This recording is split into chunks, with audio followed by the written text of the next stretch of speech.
গত ৪৮ ঘন্টায় ইসরায়েলি বাহিনী সিরিয়ার ভূখণ্ডে কমপক্ষে ৪৮০টি হামলা করেছে। ইসরায়েলের সামরিক বাহিনী জানিয়েছে তারা সিরিয়ার ১৫টি নৌযান, বিমান বিধ্বংসী ব্যাটারি, অস্ত্র উৎপাদন ক্ষেত্র সহ বিভিন্ন অবকাঠামোয় এসব হামলা চালিয়েছে।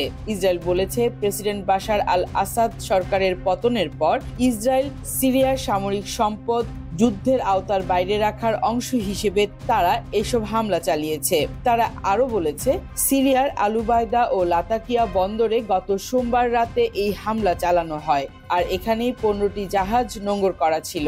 এদিকে সিরিয়ার রাজধানী দামেস্ক ছাড়া দেশটির হোমস, তারটাস, পালমিরা শহরেও ইসরায়েলি বাহিনীর হামলার ঘটনা ঘটেছে।